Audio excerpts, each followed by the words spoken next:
Hi there, Aries Sun and Rising. Welcome to your July 2023 Astro Update. It's Raina here. So what is happening in July? Well, a lot of stuff, actually, but not as much stuff as has been happening last few months, which is not necessarily a bad thing because, as you may know, we did have eclipses, and one of them was actually in your sign, Aries. And we have had like the solstice of, I'm actually recording this a couple of days before the solstice, but in June there is that. There is Saturn going retrograde, Pluto going retrograde, a lot of stuff in that regard. And there is going to be a retrograde in July that is worth mentioning, and that is Venus going retrograde. But let's start at the beginning because I like to go in chronological order. Obviously, July dominates in terms of the sun sign with the sign of Cancer. And for you, Aries, this is the fourth house of home and family. You follow the astrological template. So every position is, with each of these planets is where it rules. So the fourth house of home and family is Cancer's domain. And so because the sun is in Cancer for the first few weeks, there may be some issues that you are tending to. And if you're listening at the end of June, this will also be in play.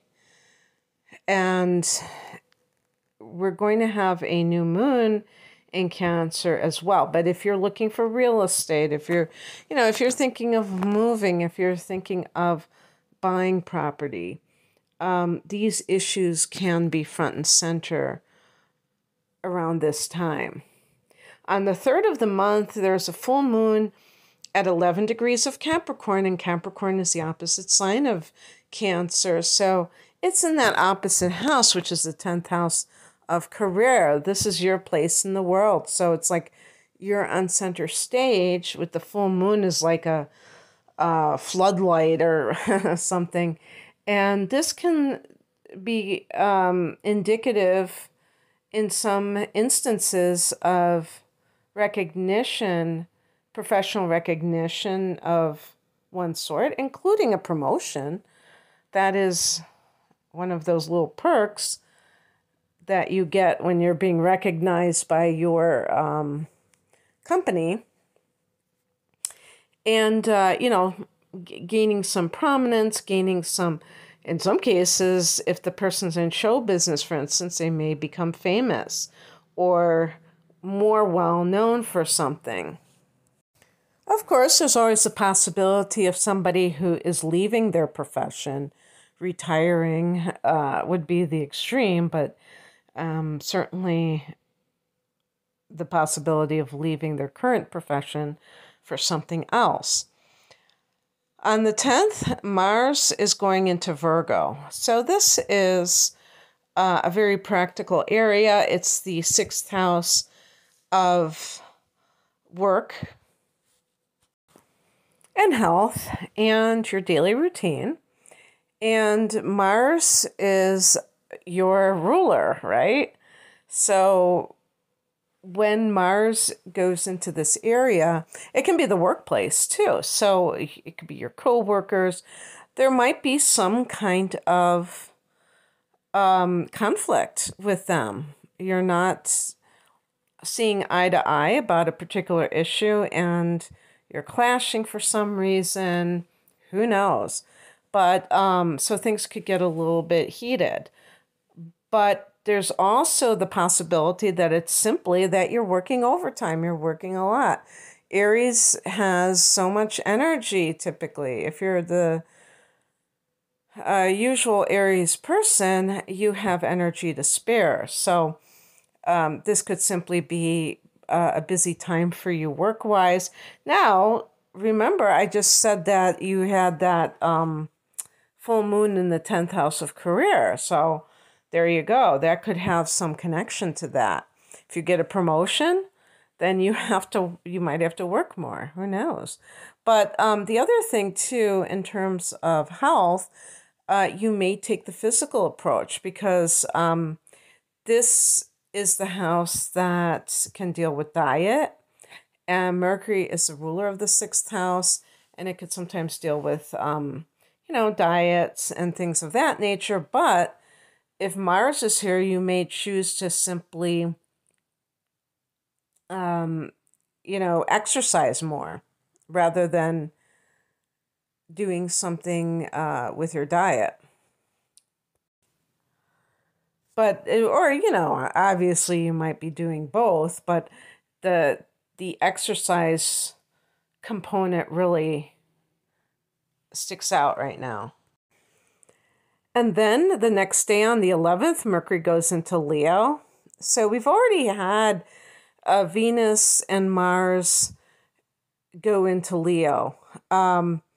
Mars has changed signs the day before, but Venus is sticking around in that fifth house until early October. So I will get to that in just a minute, but that is pretty significant.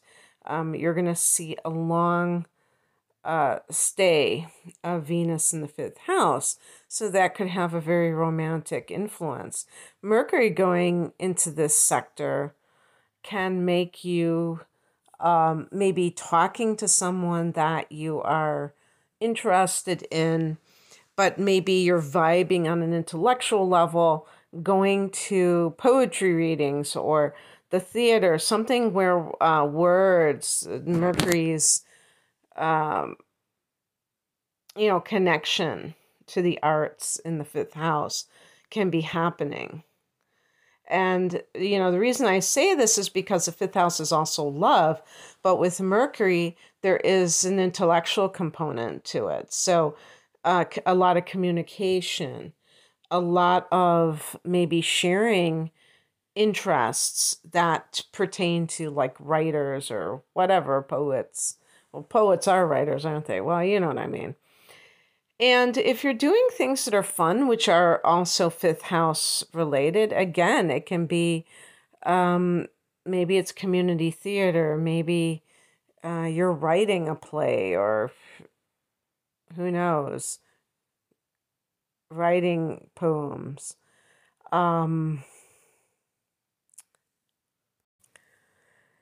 On the 17th, we have a new moon at 24 degrees, 56 minutes of Cancer, almost 25 degrees of Cancer, in that fourth house of home and family. So new developments with the home front. This can also be the mother. Some people say the father. I make it more of a generalized thing by saying the family of origin, but new developments with that.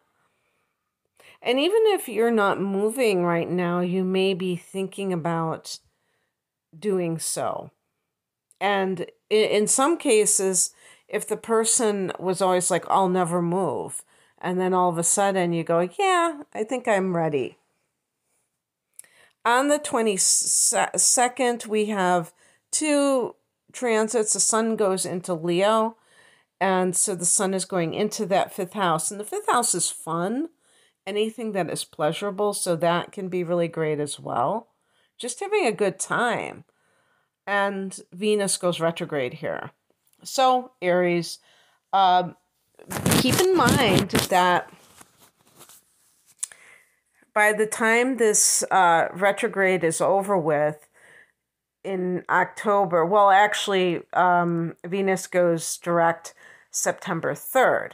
So it's like a month before it leaves the sign of Leo. But it's going to, when it goes retrograde, you may be rethinking a love situation, or someone from your past may come back. And the reason, and if you have formed a new, I don't want to say necessarily relationship, of course it could be on that level, which is more of the seventh house. But if you have, even just like you're casually dating somebody else, that could that, running into or restarting an old romance could definitely interfere with some new relationship that you have.